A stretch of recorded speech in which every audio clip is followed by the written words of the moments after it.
क्योंकि मुफ्त की चीज़ जल्दी टूट जाए तो बहुत ही दुख होता है। हाँ।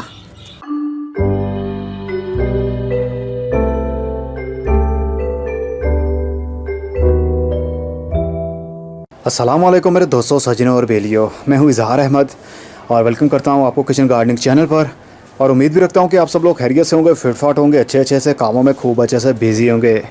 आज मैं बात करने वाला हूँ एलोवेरा प्लांट पर। ये वीडियो उनके लिए है जो बहुत ही परेशान रहते हैं, उनके एलोवेरा प्लांट की ग्रोथ नहीं हो पाती। वो बहुत केयर करने के बाद भी नाकाम रहते हैं। कभी उनका एलोवेरा जल जाता है, कभी वो ड्राई हो जाता है और कभी वो गल जाता है। उसके लिए कौन सी मिट्टी यूज़ की जाए, उसके लिए कौन सी खाद यूज़ की जाए, उसको कहाँ पर रखा जाए, धूप में या फिर छाँव में, उसको प्लास्टिक पॉट के अंदर ग्रो कर सकते हैं या मिट्टी के पॉट के अंदर अच्छा रिजल्ट मिलता है। बहुत से आपके ऐसे सवाल होंगे जिनके जवाब आपको इसी वीडियो के अंदर मिलने वाले हैं।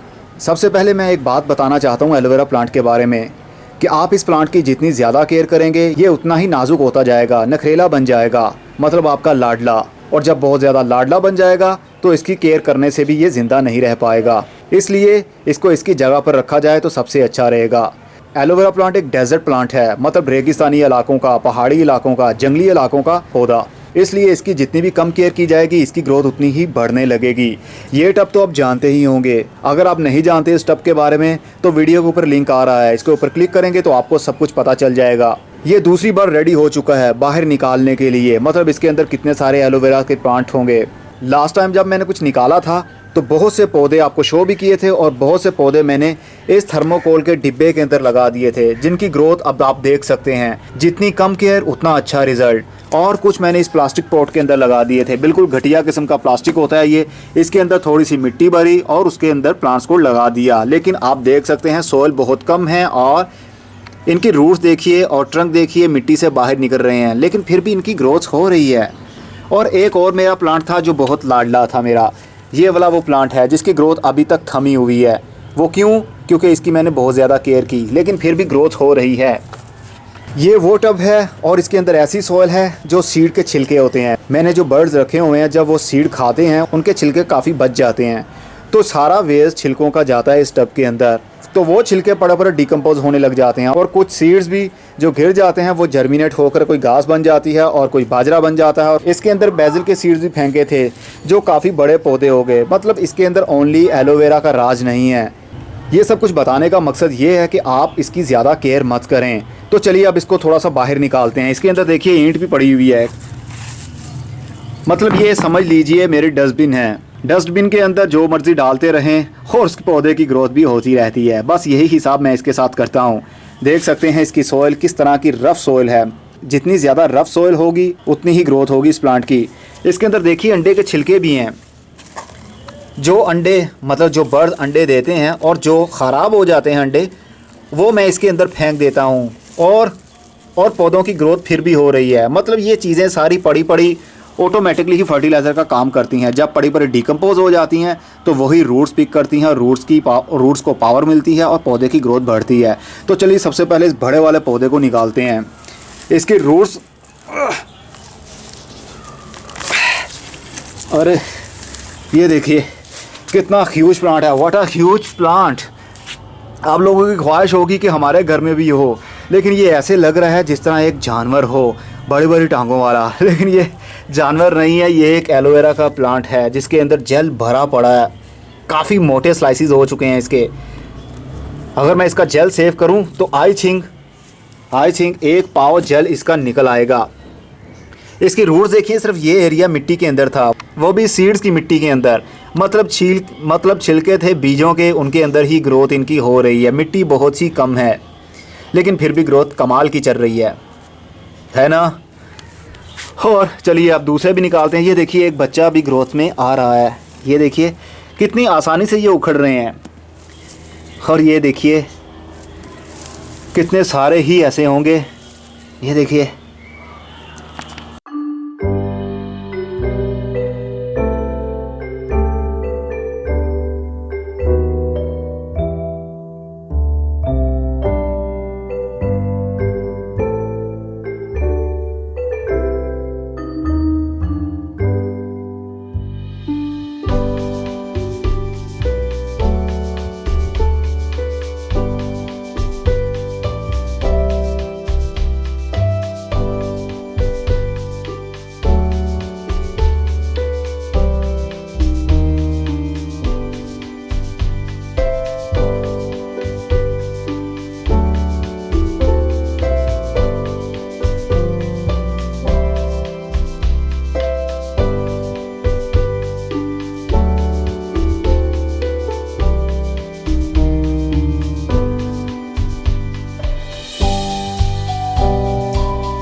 तो ये देखिए, ये छोटे बच्चे निकाले हैं और ये बेसिल के पौधे हैं जिसको न्याज़बो भी बोलते हैं, और ये बड़े पौधे हैं जो ह्यूज प्लांट बन चुके हैं। ज़रा देखिए कितने कितने बड़े पौधे हो चुके हैं। और अब चलते हैं, ये देखिए इसके अंदर क्या क्या उगा हुआ है। अंडे के छिलके और साबुत अंडे भी आपको देखने में नज़र आ रहे होंगे बर्ड्स के। और ये देखिए एक कैक्टस प्लांट का टुकड़ा मैंने करीब 1 या 2 महीने पहले इसके अंदर थ्रो किया था, ये देखिए, और ये वहीं से अपनी ग्रोथ बढ़ा रहा है। इसकी रूट्स अब डेवलप होना शुरू हो गई हैं। और सॉइल कौन सी है?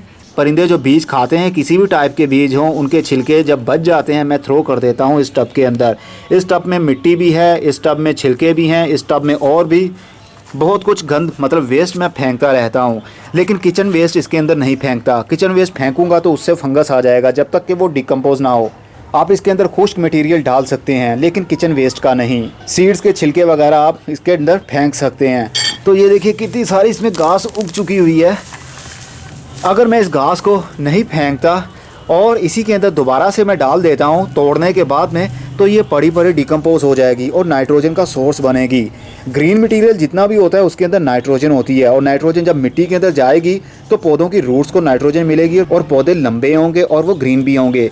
इसलिए जितनी भी आपके पास घास वगैरह हुआ करे उसको फेंका मत करें, बल्कि उखाड़ने के बाद छोटे छोटे से पीसेस कीजिए और दोबारा से गमलों के अंदर या क्यारी के अंदर या ज़मीन के अंदर मिट्टी के अंदर दबा दीजिए।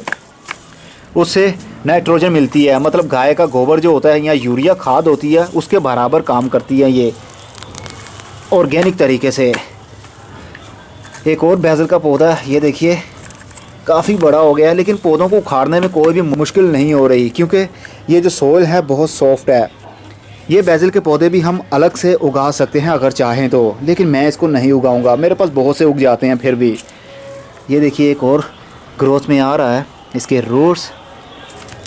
तो बताने का मकसद आपको ये है कि इस मिट्टी के अंदर बहुत सारा रफ़ मटेरियल यूज़ किया गया है, फिर भी एलोवेरा की ग्रोथ थमती ही नहीं है। तो आप भी एलोवेरा की केयर करना छोड़ दीजिए। जिस मिट्टी के अंदर भी आपने लगाया है उसको लगा रहने दीजिए, ज़्यादा पानी मत दें। धूप में पड़ा है तो उसको धूप में ही रखें, अगर शेडी एरिया में रखा है तो शेडी एरिया में ही रखें, क्योंकि अगर शेडी एरिया में आपने रखा होगा तो अगर आपने उसको धूप में रख दिया तो उसकी ग्रोथ थमने लगेगी, उसके पत्ते उसके स्लाइस पीले होने लगेंगे और वो मुरझा जाएगी, दोबारा से उसकी ग्रोथ बढ़ेगी। इसलिए जहाँ पर पौधा सेटल है उसको वहीं पर रहने दें।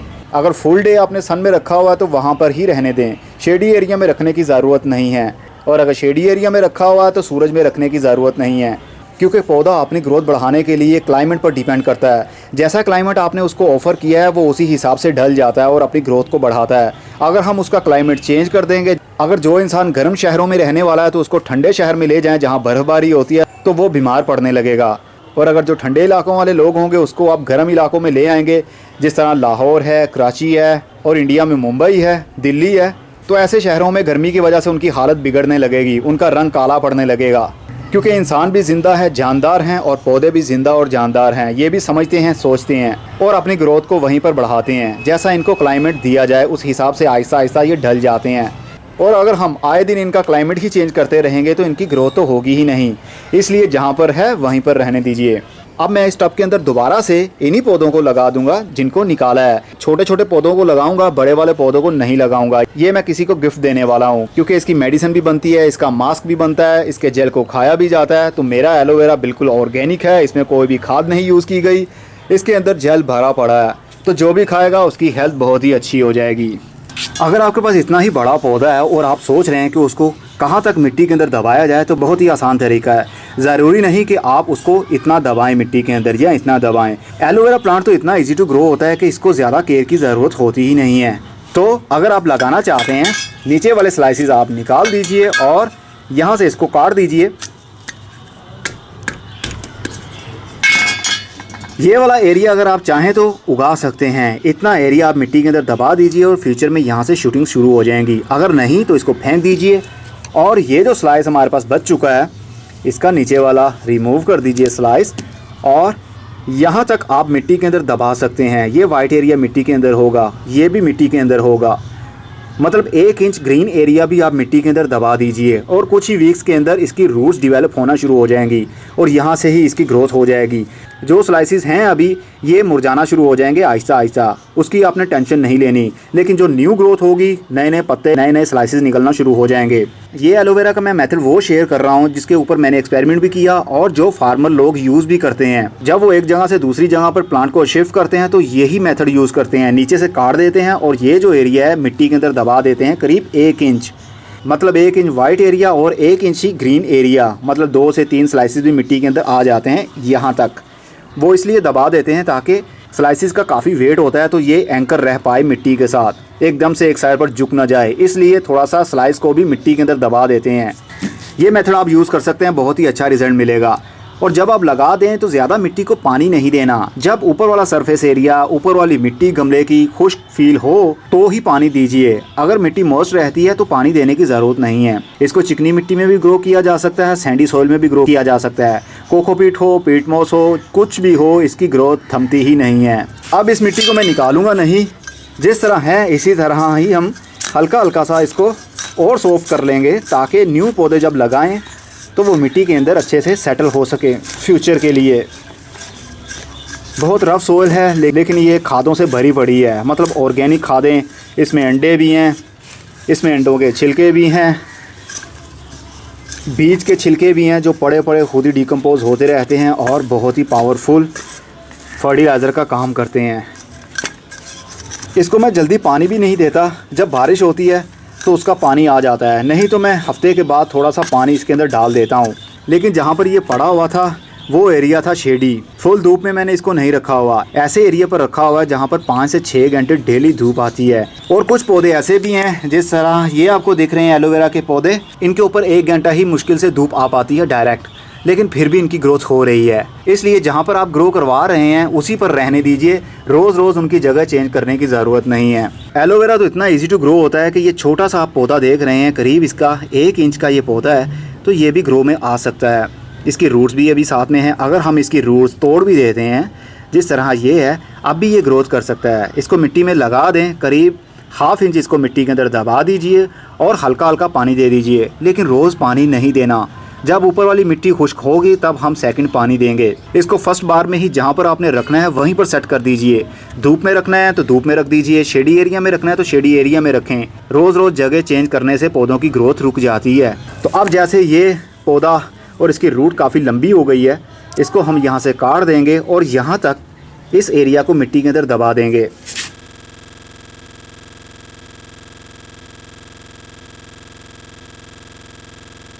कुछ इस तरह, ताकि मिट्टी के साथ सपोर्ट भी मिल जाए, स्लाइसिस गिरे ना एक जगह पर, क्योंकि इनके स्लाइसिस का वेट काफ़ी होता है। इसी तरह मैं इसको भी कर लेता हूँ। चलिए इनको यहाँ से काट लेते हैं, यहाँ से भी ग्रोथ अच्छे से हो सकती है।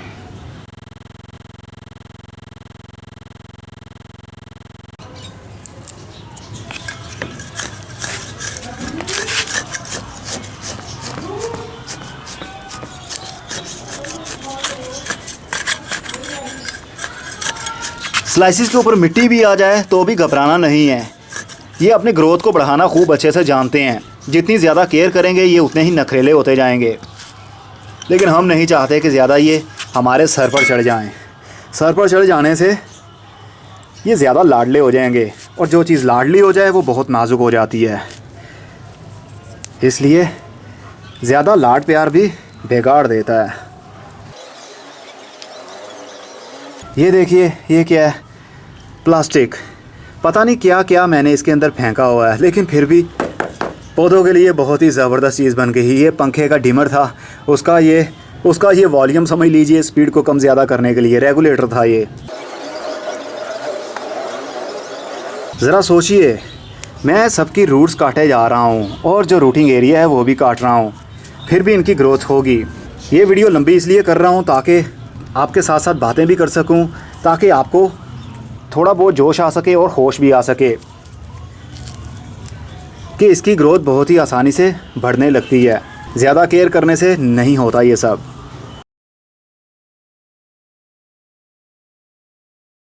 हर पौधे को शिफ्ट करने के बाद या रिपोर्ट करने के बाद या ट्रांसप्लांट करने के बाद पानी दिया जाता है, लेकिन हम एलोवेरा पौधे को पानी नहीं देंगे क्योंकि मिट्टी पहले से मॉइस्ट है। इस मिट्टी के अंदर एयर पॉकेट्स भी रह जाएं तो भी घबराने की ज़रूरत नहीं है। एलोवेरा को कोई भी प्रॉब्लम नहीं होगी और बहुत जल्द इनकी रूटिंग भी शुरू हो जाएगी। थोड़ा सा उठाएंगे और पटकेंगे इसको, ओह, बहुत वेट है इसका। आई थिंक 25 किलो तो वज़न होगा ही इसका। तो अब मैं इसको रख दूंगा शेडी एरिया में जहाँ पर धूप डायरेक्ट ना आती हो। इसकी ग्रोथ बहुत जल्द बढ़ने लगेगी और ये भी एक दिन आएगा कि जब ये अपने मदर प्लांट्स की तरह बहुत बड़े हो जाएंगे और दोबारा से हम इनको निकालेंगे और किसी को गिफ्ट कर देंगे और दोबारा से उनके जो पप्स होंगे, बच्चे होंगे, उनको अपनी ग्रोथ बढ़ाने का मौका मिलेगा दोबारा से इसी गमले में, अगर ये टब बच गया तो। क्योंकि धूप लगने की वजह से ये काफ़ी कड़क हो चुका है, ये बहुत जल्दी टूटने वाला है। लेकिन फिर भी कोशिश करूँगा ये ना टूटे, क्योंकि मुफ्त की चीज़ जल्दी टूट जाए तो बहुत ही दुख होता है। हाँ, होपफुली आपको खूब अच्छे से समझ लग गई होगी। और ये भी बता दूं, इसका कोई भी सीज़न नहीं होता, चाहे गर्मी के दिनों में करें या सर्दी के दिनों में करें या धुंध पड़ रही हो तब करें। एलोवेरा प्लांट बहुत ही ढीठ होता है, बस इसको पानी कम देना है, चाहे गर्मी हो चाहे सर्दी हो, पानी बहुत ही कम। और अब मैं वीडियो को कंप्लीट करता हूँ और उसके बाद में ये सारा जो गंद मैंने डाल दिया है इसको साफ़ करना पड़ेगा, बहुत टाइम लग जाएगा।